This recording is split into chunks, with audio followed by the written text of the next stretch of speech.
All right, we are wrapping up a week where we have been talking about how to deal with the mean people in our lives. Over the course of your life, you're going to definitely deal with mean people. If you are in middle school, listen, you might be in the highest concentration of dealing with mean people ever in your life. Middle school is tough. Middle school is difficult for nearly everybody because it's like this institutional holding pen for a bunch of people who are hyper insecure. They are trying on different personalities all the time. And so one day they may be super nice. The next day they may be mean as can be. But if you survive middle school, you can pretty much survive most of life because people do mellow out. You're not trapped to be around them as much. And so our prayers and sympathy to those of you who are listening who are in middle school right now. It is hard, but there's going to be mean people in your life all the time. So we need strategies that will help us for middle school and high school and college and the rest of adulthood until Jesus comes back or takes us home. This week, we've just confessed that there's going to be mean people. We've been mean. We don't want to get even with people because that makes us just like them. And I've been giving you strategies the last couple of days, bracing, learning to breathe and remember the truth, reach out for help. Yesterday, we talked about giving grace, where you can show kindness to somebody who has been mean to you. But today, I just want to admit the fact that sometimes giving, being kind and trying to restore doesn't always work. And so the final strategy I want to just give you today is getting space from mean people. Romans 12:17, I quoted some of it yesterday, and I was doing it from memory and messed up. So I want to read it to you today. Romans 12, starting verse 17. Repay no one evil for evil, but give thought to do what is honorable in the sight of all. If possible, as far as it depends on you, live peaceably with all. Beloved, never avenge yourselves, but leave it to the wrath of God. For it is written, vengeance is mine, I will repay, says the Lord. To the contrary, if your enemy is hungry, feed him. If he is thirsty, give him something to drink.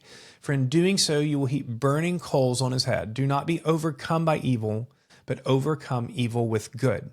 It's a great passage to think about mean people in your life. And it does say, don't repay evil for evil. Leave it up to God. If you have a chance, be kind.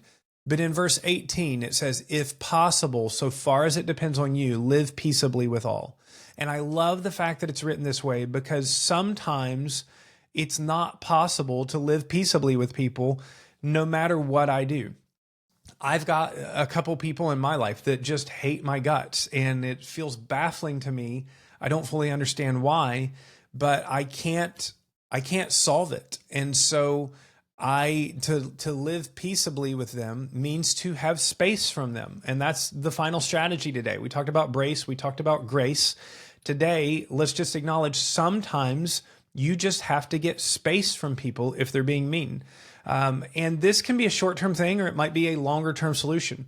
If it's an abusive situation, you might, for the rest of your life, need to have space from this person. If it's just somebody going through their personality change or bad time, you might choose to have space for a time being. This can be especially difficult as you are walking through your school-age years where friends change and their personalities change all the time. But I think sometimes you using space as a tool can help be a light bulb for somebody. You don't want to continue to subject yourself to a situation where somebody's just perpetually being unkind to you, because if you let them continue to do it and you don't take opportunity to remove yourself and get space from the situation, it's almost like you're reinforcing to them that it's okay to treat people this way. And we want to, I don't want to repay evil for evil. I want to pray for them. I want to show them love and kindness. But if somebody's going to perpetuate being a jerk, going to just continually be mean, then at some point I need to create space so that they realize it's not okay to treat people this way. And so that I reinforce that I'm a person of dignity. I'm made in the image of God. I'm a child of God. It's not okay to just continually be subject to insults and mockery and manipulation. Now, as a believer, I'm going to be insulted, especially for my faith. There's going to be people that mock and insult that. But also, I just need to have a path of wisdom on these things. And so these are ones where talk to a godly person in your life. Hopefully your mom and dad have some good wisdom in there. But there are times in your life where there's nothing left for you to do but to get space from this person. It may mean space in the classroom. It may mean you just have to remove yourself from certain friend groups or situations.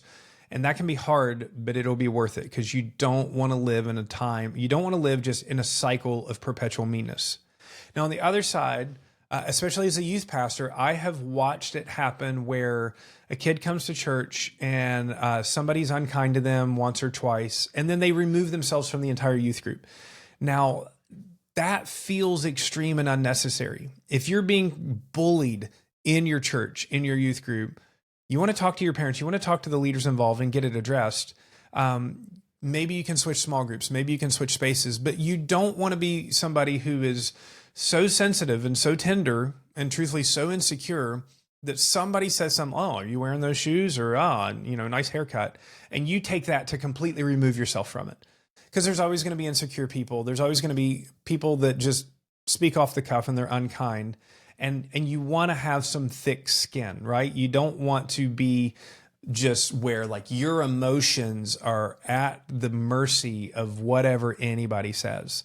And so I want to tell you today, space is a tool, but space is not the first tool you should run to as soon as somebody says something hurtful to you. You want to be able to, breathe, remember the truth. You want to offer grace. But if the situation continues at that point, if you try to address it and you can't get anywhere, if possible, so far as it depends on you, live peaceably with everybody. But again, at some point, you might need to just create some space, short-term or long-term in the relationship. So I hope this is helpful. This is a great one to listen to and counsel with somebody older and wiser than you. I still seek counsel all the time for the decisions in my life, and I'm a middle-aged, getting older every day person, and I've been with Jesus a long time, but I need the wisdom of others. You do as well. So good job listening to this podcast. Good job listening to the end of this week, but also bring actual people in your life to process if it's time to have space in your relationship. I hope this is helpful. Have a great weekend, and I will see you next week.